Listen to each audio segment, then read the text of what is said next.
안녕하세요. 교수홍진아입니다. 디자인론 특강 중에서 디자인의 역사를 살펴보겠습니다. 디자인의 역사는 자칫 지루하게 느껴질 수 있지만 이 영상 하나로 시대의 흐름부터 꼭 알아야 할 핵심 개념까지 한 번에 정리해 드립니다. 디자인 기초 상식을 탄탄히 다지고 싶은 분이라면 꼭 끝까지 시청해 주시기 바랍니다. 디자인 역사를 간단하게 정리해 보았습니다. 우선 근대 이전 15세기에서 18세기까지 주요 사건은 수공예를 중심으로 제작되었고 귀족, 왕실 중심의 소비 생활이 이루어졌습니다.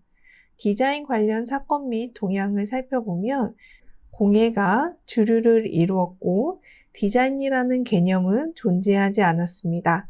르네상스, 바로크, 로코코 양식의 영향을 받고 디자인의 어원이 탄생하였습니다. 산업혁명은 18세기 말에서 19세기 사이인데요. 산업혁명을 자세히 살펴보면 1760년대부터 시작합니다. 기계가 대량 생산되기 시작했습니다. 공예적 아름다움이 소멸 위기에 빠졌습니다. 이에 대한 반작용으로 미술 공예 운동이 탄생하였고요. 초기 디자인 개념이 등장했습니다. 1880년대는 1851년 런던에서 만국 박람회가 개최되었고 1861년은 전화기가 발명되었습니다. 1883년에는 최초의 자동차가 탄생하였습니다. 이때부터는 아르누보 운동이 시작되었고요. 공예와 기술 결합을 시도하였습니다. 1890년대는 제2차 산업혁명이 가속화되었고요. 도시화 및 근대 도시가 형성되었습니다. 대표적인 디자인에는 유겐트 슈틸, 분리파가 있습니다. 1900년대는 프로이드가 꿈의 해석을 주장하였고요. 1903년 라이트 형제에 의해서 비행기가 발명되었습니다. 이때부터 모던 디자인이 시작됐고 독일 공장연맹과 미래주의 선언이 디자인의 대표적인 사건입니다.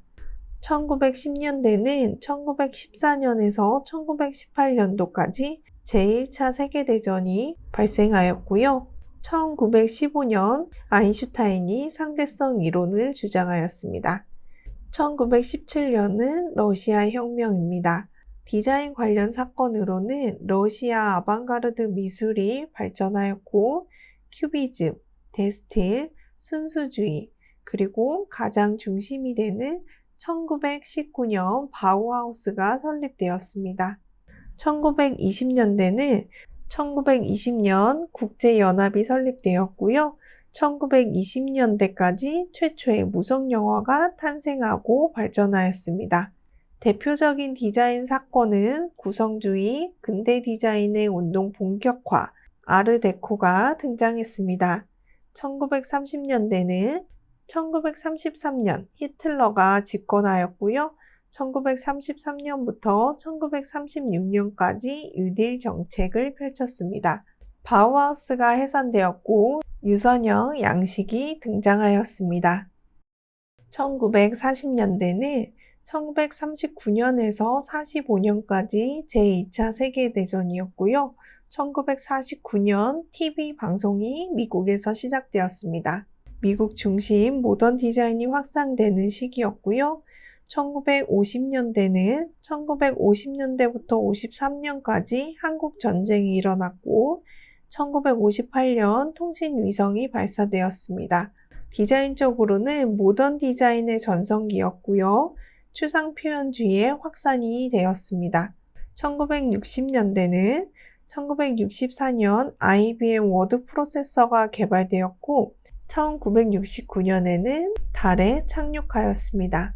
이때는 팝아트, 옵아트, 미니멀리즘이 발전하였고 모던 디자인의 후반기였습니다. 1970년대부터는 1973년 중동전쟁으로 석유 파동이 일어났고요. 1975년 베트남 공산화, 또한 PC와 워크맨이 등장했습니다. 이때는 포스트 모던 디자인이 등장하기 시작했고요. 인간 중심 디자인이 강조되었습니다. 1980년대는 1980년 이란-이라크 전쟁이 시작되었고요. 1985년 러시아 개방화 정책이 시작되었습니다. 1984년 애플사가 설립되었습니다. 이때는 멤피스 그룹이 활동하기 시작하였고요. 포스트 모던 디자인이 확산되었습니다. 디자인의 기호학과 디자인의 다윈주의도 중심이 되었습니다. 1990년대는 1990년 독일이 통일되었고요. 인터넷이 대중화되기 시작했습니다. 포스트 모던 디자인이 쇠퇴하였고 해체주의 디자인이 중심이 되었습니다. 또한 디지털 디자인이 부상하기 시작했습니다. 2000년대 이후부터는 스마트폰 혁명, 정보통신 시대인데요. 이때부터는 현대 디자인으로 디지털화, 지속 가능성, 다양성 등이 부각되었습니다. 2020년대 이후는 2022년에 오픈 AI사가 챗 GPT를 발표하여 AI가 보급화되었고요. 생성형 AI, 이미지 생성형 AI, 크리에이티브 AI 등이 활용되기 시작했습니다. 그럼 세부적으로 하나하나씩 살펴보겠습니다. 근대 이전, 15세기부터 18세기를 살펴보겠습니다. 근대 이전의 디자인은 주로 수공예적 제작 방식에 기반해서 귀족과 왕실을 중심으로 소비되었습니다. 이 시기의 제작 활동은 현대 의미의 디자인 개념과는 구별되며 장인에 의해 수행되는 공예가 주류를 이루었습니다. 미술과 건축 양식에는 르네상스, 바로크, 로코코 등 각 시대별 미학적 특성이 반영되었습니다. 제작물은 실용성과 장식성을 동시에 지향하였습니다. 디자인의 어원은 15세기에서 16세기 프랑스어 데센과 라틴어 디세뇨에 뿌리를 두고 있습니다. 이 단어들은 계획, 의도, 목적, 모델, 그림을 의미합니다. 디자인은 본래 기계 설계나 회화의 밑그림까지 포함하는 넓은 의미의 조형 계획을 뜻하였으며 좁은 의미로는 도안, 의장 등을 지칭했습니다. 오늘날에는 행동의 계획을 전개하는 종합적인 과정으로서 설계와 제작을 아우르는 개념으로 확장되었습니다. 산업혁명 이후는 18세기 말에서 19세기까지인데요. 산업혁명은 18세기 후반에서 19세기 초 사이에 영국에서 시작되었습니다. 이후 빅토리아 시대에 접어들면서 사회 전반에 큰 변화를 가져왔는데요. 특히 공장에서 기계를 활용해 제품을 대량으로 생산하는 방식이 보편화되면서 사람들의 생활 방식도 크게 달라졌습니다.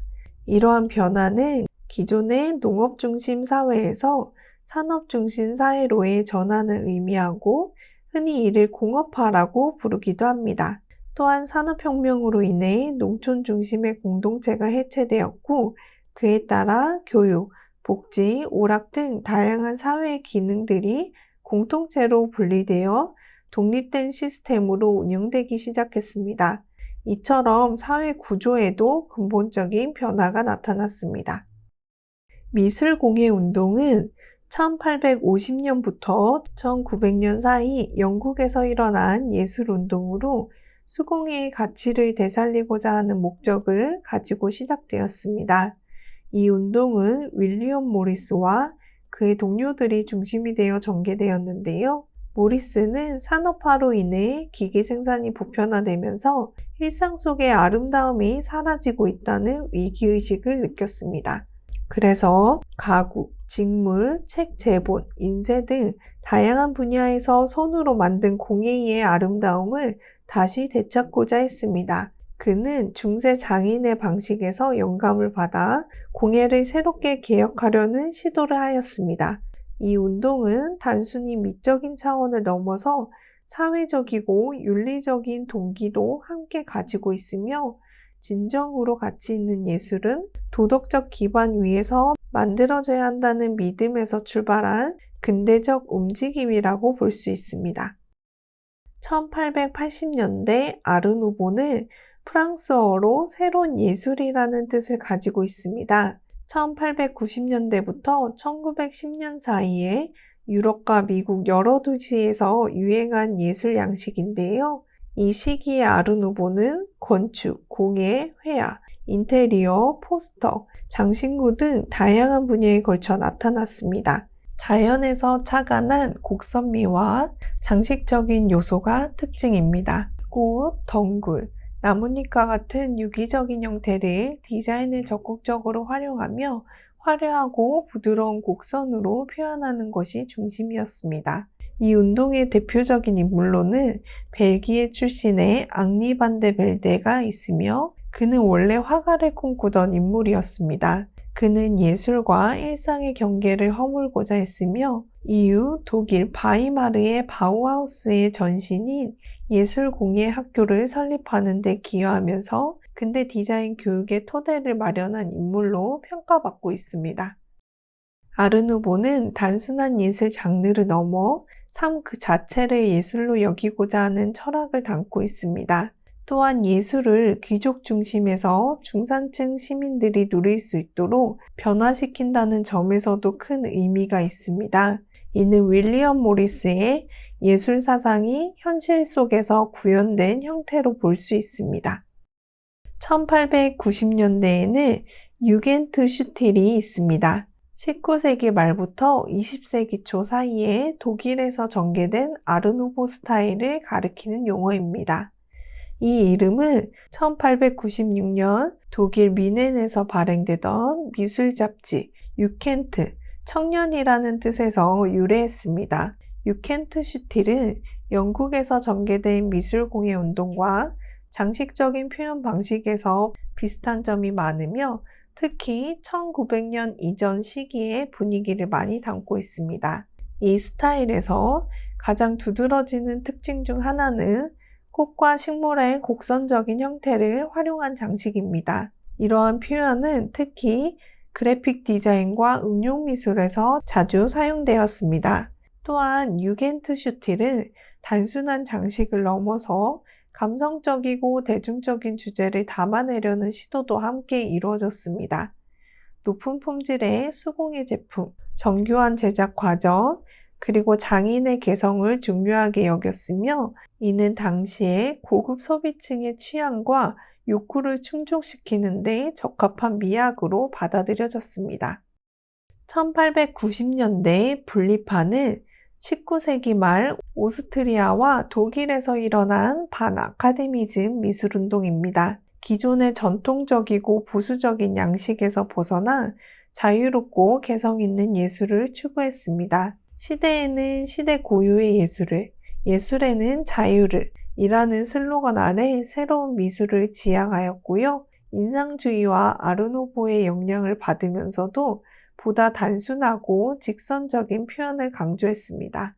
기계공업 사회의 합리성을 반영해서 근대 디자인으로 가는 전환점 역할을 하기도 했습니다. 결과적으로 분리파는 근대 예술과 디자인의 출발점으로 평가받습니다. 1900년대 독일 공장연맹입니다. 1907년 독일 뮌헨에서 건축가 헤르만 무테지우스의 주도로 설립된 예술 디자인 단체입니다. 이 연맹은 예술과 산업의 조화를 통해서 생활 속 제품의 질을 높이기 위해 만들어졌습니다. 그 배경에는 영국의 윌리엄 모리스가 주장했던 기계와 예술의 조화, 즉 공예, 미술, 공업의 통합이 있었고 이 과정에서 제품의 규격화와 고급화라는 두 가지 가치가 중심이 되었습니다. 내부에서는 개성 중시, 반데벨데와 규격화 중심, 무테지우스의 의견 차이도 있었지만 궁극적으로는 독일 디자인의 독자적인 양식을 만들고자 했으며 양식을 문화의 표현으로 중요하게 보았습니다. 1910년대 큐비즘은 1907년부터 1914년에 피카소와 브라크가 주도한 입체주의 미술운동입니다. 세잔의 모든 형태는 구, 원축, 원통으로 설명된다는 생각에서 출발하였고요. 사물의 기본 기하학적 형태로 단순화하여 다시 구성되었습니다. 하나의 시점이 아닌 여러 시점에서 본 모습을 동시에 표현하였고 색채는 제한적으로 사용됐습니다. 기존 회화의 전통인 원근법, 명암, 생생한 색채 묘사를 거부하고 대상을 구조적으로 분석하고 재조합하는 데 집중한 것이 특징입니다. 1910년대의 데스틸입니다. 1912년에서 1917년 네덜란드에서 시작된 예술운동으로 화가 피에트 몬드리안과 테오 반 두스부르 등이 주도했습니다. 데스틸은 양식이라는 뜻으로 예술에서 개인 감정이나 우연성을 제거하고 보편적이고 질서 있는 구성 원리를 추구했습니다. 표현 방식은 아주 단순했는데요. 수평 수직의 선, 삼원색, 빨간색, 노란색, 파란색과 무채색, 흑백, 회색만 사용하였습니다. 배경에는 신지학과 신플라톤주의의 철학이 깔려 있으며 예술을 통해 우주적 조화와 균형을 표현하려고 했습니다. 1910년 순수주의입니다. 1918년 프랑스 화가 아메데 오장판과 건축가이자 화가인 르 코르비지에가 주도한 예술운동입니다. 입체파의 복잡하고 장식적인 표현을 비판하여 명확하고 정돈된 형태로 돌아갈 것을 주장하였고요. 그들은 기계 문명의 단순하고 기능적인 미에 주목했고 예술에서도 깨끗하고 조화로운 구조를 강조했습니다. 대표 저널인 새로운 정신을 통해 회화는 정제된 건축적 요소들의 조합이라고 정의했습니다. 이들의 작품은 주로 기하학적이고 단순한 형태의 정물화로 구성되어 있으며 근대 디자인과 건축 이론에 큰 영향을 주었습니다. 1910년대 바우하우스입니다. 1919년 건축가 발터 그로피우스가 독일 바이마르에 설립한 예술 디자인 학교입니다. 바우하우스는 독일어로 집을 짓다는 뜻에서 유래했습니다. 이 학교의 목표는 예술과 기술의 통합, 즉 미술, 공예, 건축, 디자인을 하나로 연결하는 것이었습니다. 주요 특징은 실용성과 기능을 중시하는 디자인 교육, 예술가와 장인의 경계를 허문 실습 중심의 공방 수업, 가구, 건축, 생활용품까지 생활 속 디자인을 연구하였습니다. 새로운 재료와 기계 기술을 활용한 창의적인 실험을 한 것이 주요 특징입니다.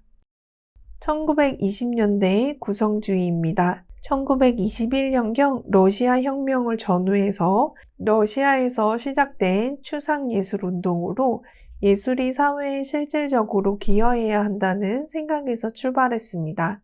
금속, 유리 등 산업 재료를 활용해서 기하학적이고 역동적인 형태를 표현하였고요. 전통적인 사실주의를 거부하고 기술과 과학 기반의 균형감을 중요시했습니다. 예술가는 단순한 창작자가 아니라 기술자, 디자이너로서의 역할을 수행해야 한다고 주장했습니다. 구성주의 예술가들은 의자, 조명, 포스터, 무대 디자인, 사진 등 실용적이고 기능적인 디자인 작업에도 참여하였습니다. 하지만 1930년대 들어 소련에서는 형식주의라는 비판을 받으며 사회주의 리얼리즘으로 전환되면서 쇠퇴하게 됩니다. 1920년대 아르데코입니다. 아르데코는 1920년대와 1930년대에 걸쳐 유럽과 미국을 중심으로 유행한 예술 디자인 양식으로 기계 문명에 대한 긍정적 수용과 장식성을 특징으로 합니다. 아르데코라는 명칭은 1925년 프랑스 파리에서 개최된 현대 장식 미술 및 산업미술 국제박람회에서 유래하였습니다. 이 양식은 기하학적인 형태, 직선과 대칭, 화려한 색채, 고급 재료의 사용을 통해서 현대적 감각과 장식을 결합하려는 성향을 보였으며 건축, 제품, 디자인, 패션, 시각예술 등 다양한 분야에 걸쳐서 폭넓게 확산되었습니다. 아르데코는 이전의 아르누보 양식이 자연의 유기적 형태를 강조했던 것과 달리 보다 규칙적이고 기계적인 이미지를 지향했으며 모던 디자인으로 이어지는 과정에서 기능성과 신미성을 조화시키려는 초기 시도로 평가됩니다.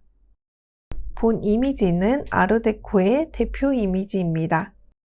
1930년대는 바우하우스가 해산되었습니다. 바우하우스는 1933년에 해산되었지만 그 정신과 디자인은 오늘날까지도 큰 영향을 끼치고 있습니다. 단순하고 실용적인 디자인 원칙은 일상 속 제품 설계의 기준이 되었고, 바우하우스의 교육 방식과 철학은 전 세계 예술학교에서 여전히 사용되고 있습니다. 즉, 바우하우스는 현대 디자인과 예술 교육의 뿌리가 되었다고 할 수 있습니다. 다음은 1910년에서 1970년대의 모던 디자인을 살펴보겠습니다. 모던 디자인은 일반적으로 두 시기로 구분됩니다. 첫 번째 시기는 18세기 말 산업혁명의 시작과 19세기 후반 산업 자본주의의 확립 이후부터 1950년에서 60년대까지로 이 시기를 디자인의 본격적 등장이 이루어진 디자인 생성기로 볼 수 있습니다. 19세기 영국에서는 윌리엄 모리스를 중심으로 미국 공예 운동이 전개되었으며 1920년대 미국에서는 본격적으로 공업 디자이너라는 직업군이 형성되었습니다. 두 번째 시기는 1920년대부터 1960년대 후반까지로 기계적 미감과 기능주의의 디자인 철학이 본격화된 시기입니다. 이 시기에는 단순성, 실용성, 대량 생산이 디자인의 핵심 가치로 자리 잡았습니다. 이러한 변화는 단순한 디자인 사상의 발전에 그치지 않고 산업혁명 이후 생산 기술과 방식의 급격한 변화와 밀접한 관련이 있습니다. 기계의 발명과 대량 생산 체계의 도입은 디자이너의 역할과 사고방식에서도 심대한 영향을 미쳤습니다. 모던 디자인의 기능주의를 중시하고 불필요한 장식을 배제하는 것을 원칙으로 합니다. 복잡한 장식 대신 단순하고 기하학적인 형태를 추구하며 시각적으로 간결하고 생산이 용이한 디자인을 구현했습니다. 이 시기 디자인은 제품 본래의 목적에 집중하여 명확한 용도 표현, 제작의 용이성, 운반과 저장의 편리함을 고려한 규격화된 형태를 지향했습니다. 이러한 실용성과 간결함은 대량 생산과 소비 사회가 확산되는 현대 사회의 기반을 이루는 중요한 원동력이 되었습니다. 다음은 모던 디자인의 양식 중에서 대표적인 것을 살펴볼 텐데요. 그 첫 번째는 다다이즘입니다. 1915년 말부터 1922년까지 전개된 전위적 예술 운동인데요. 이 운동은 입체주의가 약화된 이후 초현실주의가 본격적으로 등장하기 이전에 과도기에 이루어졌습니다. 다다이스트들은 기존 예술의 규범과 질서를 거부하고 우연성, 비합리성, 반예술적 태도를 통해서 기존의 미학 개념을 급진적으로 전복하고자 했습니다. 다다이즘은 1916년 스위스 취리히에서 시작되었으며 뉴욕, 베를린, 파리 등 여러 지역으로 빠르게 확산되었습니다. 지역에 따라 다다이즘의 성격은 달랐는데 독일 베를린에서 정치적 메시지가 강한 형태로 발전했고, 프랑스 파리에서는 문학과 미술의 경계를 넘나드는 실험적인 시도가 활발히 전개되었습니다. 그러나 다다이즘은 본격적으로 체계와 권위를 거부하는 운동이었기에 통일된 방향 없이 다양한 방식으로 전개되었습니다. 다다이스트들은 입체주의에서 파생된 파피에-콜레 기법을 수용해서 종이를 오려붙인 등의 방법으로 새로운 표현 방식을 시도했습니다. 대표적인 예술가 마르쉘 디상은 전통적인 미의 개념을 부정하며 1913년 뉴욕 아모리쇼에서 계단을 내려오는 나체 넘버 2를 발표하여 큰 충격을 주었습니다. 이어서 1916년 뉴욕에서는 남성용 소변기를 전시장에 거꾸로 세워 샘이라는 이름을 붙이고 RMUTT라는 가명을 서명하여 출품하는 등 기존 예술의 정의와 제도에 대한 도전적 질문을 던졌습니다. 다다이즘은 예술의 본질과 사회적 역할에 대한 급진적 재해석을 시도하며 기존 예술계에 큰 충격을 주었습니다. 그러나 1922년경 주요 인물들이 초현실주의 운동에 합류하거나 각자의 길을 걸으면서 다다이즘은 자연스럽게 해체되었습니다. 그럼에도 불구하고 다다이즘은 이후 현대미술, 문화, 퍼포먼스 아트, 광고 디자인 등 다양한 분야에 지속적으로 영향을 미쳤으며 반예술이라는 개념을 통해서 예술의 확장 가능성을 제시한 중요한 운동으로 평가됩니다. 다음은 초현실주의입니다. 1920년대 초 프랑스를 중심으로 전개된 조직적이고 집단적인 예술운동입니다. 이 운동은 다다이즘의 충격적이고 반전통적인 표현 방식을 일부 계승했으나 보다 명확한 철학적 기반과 목적을 가지고 전개되었습니다. 초현실주의는 합리주의와 자연주의에 대한 반발로 등장하였는데요. 이들은 인간의 이성적 사고의 한계를 느끼고 비합리적 사고와 무의식, 꿈과 잠재의식의 세계를 예술의 새로운 원천으로 삼았습니다. 기존의 미학, 도덕, 사회 규범에 얽매이지 않고 자유로운 표현과 상상력의 확장을 지향하였으며 예술을 통해 인간 정신의 깊은 영역을 탐구하고자 했습니다. 초현실주의 운동은 문학, 미술, 영화 등 다양한 분야로 확산되었으며 프랑스어 발음에 따라서 시르리얼리즘이라고도 불립니다. 초현실주의는 사실주의나 추상미술과 단순히 대립하지 않고 작품 안의 사실적 묘사와 추상적 표현을 혼합하여 사용하기도 했습니다. 초현실주의자들은 잠재의식과 무의식의 세계를 표현하기 위해서 다양한 기법을 개발하였으며 주요 기법은 다음과 같습니다. 프로타주는 거칠거나 울퉁불퉁한 표면 위에 종이를 대고 문질러 무늬를 얻는 방식입니다. 데칼코마니는 두 표면 사이에 물감을 눌러붙였다 떼어내며 우연한 무늬를 생성하는 기법입니다. 데페이즈망은 익숙한 사물을 전혀 예상치 못한 장소나 상황에 배치해서 낯설음과 충격을 불러일으키는 표현 기법입니다. 초현실주의 운동은 앙드레 브루통에 의해 이론적으로 체계화되었습니다. 그는 1924년 초현실주의 선언을 발표하여 초현실주의자의 철학적 기초와 예술적 방향을 제시하였습니다. 대표적인 초현실주의 작가로는 살바도르 달리, 르네 마그리트, 막스 에른스트, 조안 미로 등이 있으며 이들은 각각 꿈, 무의식, 비논리적 세계를 다양한 양식으로 시각화하여 초현실주의의 영역을 확장시켰습니다. 초현실주의는 이후 현대미술, 그래픽 디자인, 광고, 영화, 패션 등 다양한 예술 및 상업 분야에 광범위한 영향을 미쳤으며 창의성과 상상력을 중시하는 현대예술 사조의 중요한 기반이 되었습니다. 다음은 추상표현주의입니다. 주로 1940년대와 1950년대에 미국에서 발전한 추상회화를 가리킵니다. 유럽에서는 1919년 독일 표현주의 잡지 슈트름에서 오스트발트 헤르초크가 구상적 표현주의에 대비되는 의미로 이 용어를 사용한 바 있습니다. 미국에서는 1929년 알프레드 바 2세가 칸틴스키 초기 추상화를 설명할 때 이 용어를 사용했습니다. 이후 1940년 미국 평론가 로버트 코츠가 잭슨 폴로, 빌럼 데 쿠닝 등 젊은 미국 작가의 작품을 설명하며 추상표현주의라는 용어를 본격적으로 확산시켰습니다. 다음은 팝아트입니다. 1960년대 초 주로 뉴욕을 중심으로 발전한 현대 미술의 한 흐름입니다.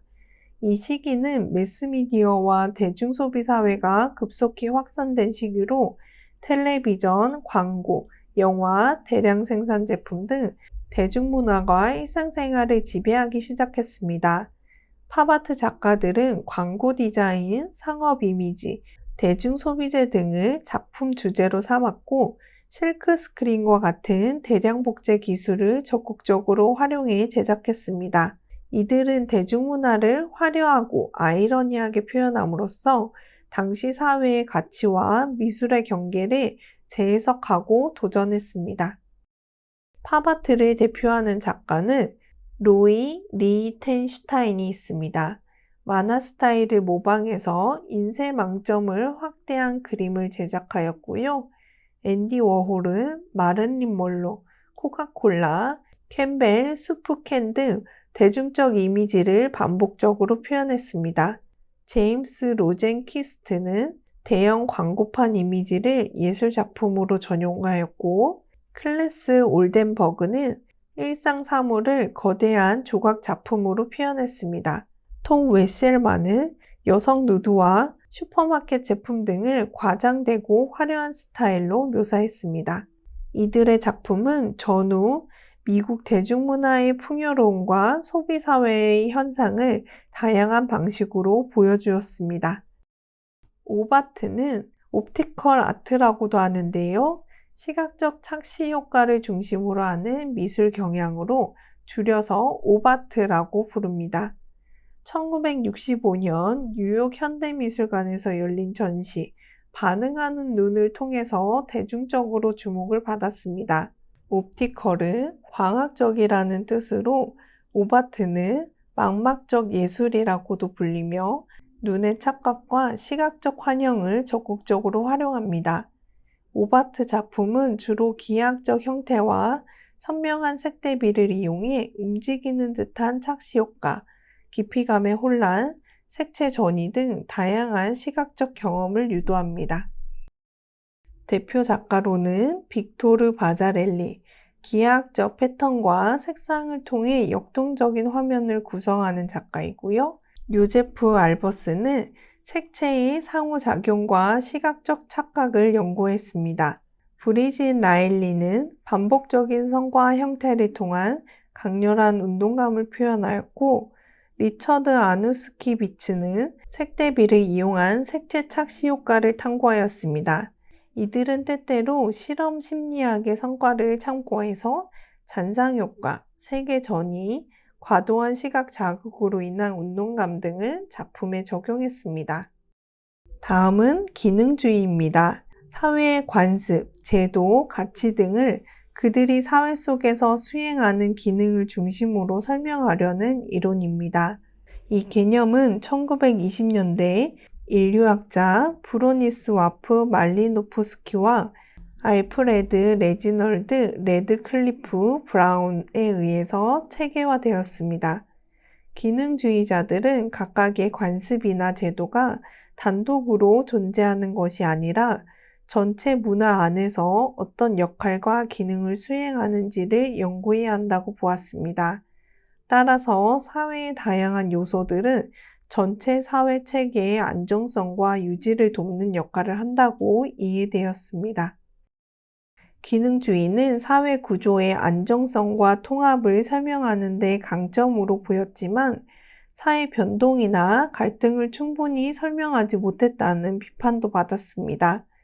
특히 모든 사회 현상을 긍정적인 기능으로만 해석하려는 경향은 사회 내 불평등, 억압, 긴장과 같은 부정적인 측면을 간과할 위험이 있다는 점에서 비판을 받았습니다. 자연주의는 19세기 후반부터 문학과 미술 등 예술 전반에 확산된 경향으로 대상을 양식화하거나 관념적으로 표현하는 것을 거부하고 관찰한 대상을 있는 그대로 재현하려는 태도를 말합니다. 자연은 그 자체로 존재 가치를 가지며 이를 재현하는 과정에서 선, 악이나 아름다움과 추한 같은 가치 판단은 중요하지 않습니다. 자연주의는 프랑스 화가 구스타프 쿠르베의 사실주의에서 발전했으며 미술 비평가 쥐 랑투안 카스타냐니는 1860년대 이후 도시 생활과 풍속을 사실적으로 그린 쥘 바스티앙 르파주, 장 베로 등을 자연주의 화가로 평가했습니다. 또한 에두아르 마네 역시 파리 활락가의 현실을 사실적으로 묘사하며 자연주의적 경향을 보였습니다. 다음은 미니멀리즘입니다. 이후 1960년대 미술 분야에서는 미니멀 아트가 등장하였습니다. 간결하고 본질적인 형태를 강조하는 미적 감각을 새롭게 부각시켰는데요. 이러한 미니멀 아트의 영향을 받은 디자인 경향은 1990년대에 다시 부활해서 미니멀리즘 디자인이라는 이름으로 세기말 디자인 양식의 한 축을 형성하게 됩니다. 현대의 미니멀리즘 디자인은 기하학적 모더니즘의 정신과 다시 만나며 형태를 줄이고 본질에 집중하는 간결한 조형 언어를 추구합니다. 모던 디자인의 위기를 살펴보면 제2차 세계대전 이후 약 10년간 지속된 모던 디자인의 전성기는 점차 한계에 부딪혔습니다. 기능주의적 합리성과 단순성만을 강조한 결과 감성적 다양함과 인간적 요소가 소외되기 시작했습니다.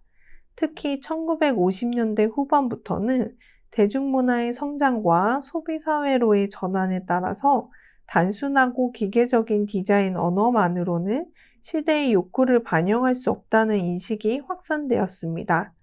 비평가 레이너 베넘은 이러한 상황을 비판하며 디자인은 더 이상 순수한 기능적 미학만을 지향해서는 안 된다고 주장했습니다.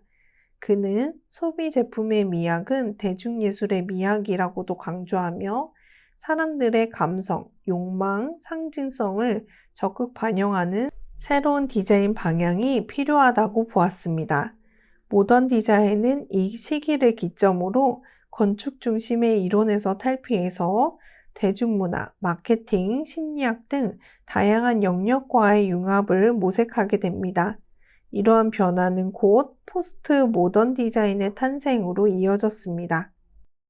다시 디자인의 역사로 들어와서 1970년대 포스트 모던 디자인을 살펴보겠습니다. 20세기 중반 모던 디자인의 한계와 경직성에 대한 반발로 등장했는데요. 모던 디자인이 합리성, 기능성, 보편성을 강조하는 데 반해 포스트 모던 디자인은 다양성, 개별성, 역사적 맥락, 감성적 표현을 중시합니다. 포스트 모던 디자인은 전통 양식의 재해석과 혼합을 시도하며 과거와 현재, 고급 예술과 대중문화를 자유롭게 넘나드는 특징을 가집니다. 또한 절대적 진리 대신에 다양한 관점과 다층적 해석을 지향하며 사회 문화적 다윈성을 적극 반영하는 디자인 접근법을 보여줍니다. 1980년대 멤피스 그룹 활동을 살펴보면요. 멤피스 스타일은 1981년 이탈리아 밀라노에서 에토레 소트사스를 중심으로 결성된 멤피스 그룹에 의해 주도된 디자인 운동입니다. 이들은 당시 지배적인 미니멀리즘과 기능주의의 반기를 들고 보다 감성적이고 자유로운 표현을 추구했습니다. 주요 특징으로는 화려한 색채를 사용했는데요. 강렬한 원색과 대비 색상을 조합시켜 사용했습니다. 기하학적 형태는 삼각형, 원, 사각형 등 단순한 도형을 과감하게 조합하였고요. 비대칭성과 불규칙성은 규칙을 깨트린 자유로운 형태를 나타냈습니다. 신소재를 활용하였는데 플라스틱 라미네이트, 인조 대리석, 금속 등 다양한 신소재를 적극적으로 사용했습니다. 또한 장난기 있고 유머러스한 표현으로 기존 전통 디자인 문법에 대한 유쾌한 도전을 실시했습니다. 멤피스 스타일은 가구, 조명, 인테리어 소품 등 다양한 분야에 적용되었으며 산업 디자인계에 신선한 충격을 주었습니다. 이들은 제품을 단순히 기능적 도구가 아니라 감성과 상상력을 자극하는 문화적 오브제로 재해석했습니다. 대표 작품으로는 소트 사스의 칼턴 서가와 마르티네즈의 마알라 카펫 등이 있습니다. 멤피스 스타일은 비록 상업적으로는 큰 성공을 거두지 못했지만 디자인의 자유와 개성을 존중하는 포스트 모던 정신을 상징하는 중요한 흐름으로 남아 있습니다. 1990년대는 디지털 디자인이 대표적입니다. 인터넷이 대중화되었는데요. 월드와이드 웹의 등장과 보급으로 정보 접근성이 급격히 향상되었고, 디지털 기반 커뮤니케이션과 디자인 환경이 새롭게 조성되었습니다. 또한 포스트 모던 디자인이 쇠퇴하였는데요. 1970년대 후반부터 유행했던 포스트 모던 디자인은 1990년대에 들어서면서 점차 쇠퇴하였습니다. 이는 기능성과 실용성을 중시하는 새로운 디자인 경향으로 전환과 관련이 있습니다. 디지털 디자인의 부상은 컴퓨터와 디지털 기술의 발전으로 디지털 매체를 활용한 디자인이 본격적으로 등장하였으며, 이는 시각 디자인, 산업 디자인, 미디어 아트 등 다양한 분야에 새로운 가능성을 열었습니다. 2000년대부터는 현대 디자인에 들어섰는데요. 스마트폰 혁명이 일어났습니다. 2007년 애플의 아이폰 출시를 기점으로 스마트폰이 대중화되었으며, 이는 인간의 커뮤니케이션, 정보 소비, 디자인 패러다임 전환에 혁명적 변화를 가져왔습니다. 현대 디자인은 특정 양식에 국한되지 않고 디지털 기술과 글로벌 트렌드를 반영해서 다양성과 유연성을 강조하는 현대 디자인이 본격화되었습니다. 디지털화, 지속 가능성, 다양성 강조는 디자인 분야에서는 디지털 환경을 전제로 한 작업 방식이 보편화되었고, 지속 가능한 소재와 친환경 디자인, 그리고 다양한 문화적 배경을 포용하는 접근이 주요한 가치로 부상하였습니다. 다음은 마지막으로 2020년대입니다. AI 디자인이 중심이 되었는데요. 2020년 오픈 AI가 발표한 챗 GPT는 자연어 이해 및 생성 능력을 혁신적으로 끌어올리며 전 세계적으로 주목을 받았습니다.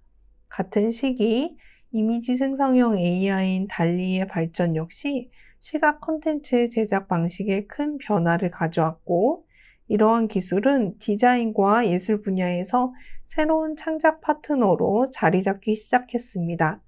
AI가 보급되었는데 인공지능 기술이 다양한 산업과 일상생활에 광범위하게 확산되었으며, 이는 디자인, 예술, 비즈니스 전반에 걸친 혁신을 촉진하였습니다. AI 디자인은 생성형 AI의 발달로 특히 발전이 되었는데요. AI를 활용하여 텍스트, 이미지, 영상, 음악 등 다양한 창작물이 자동으로 생성되는 기술이 급격히 발전하였습니다. 특히 디자인 분야에서는 이미지 생성형 AI를 통한 시각적 콘텐츠 제작과 크리에이티브 AI를 활용한 창의적 작업이 본격화되었습니다. 여기까지 디자인론의 디자인 역사를 살펴보았습니다. 수업 들어주셔서 진심으로 감사합니다. 수고하셨습니다.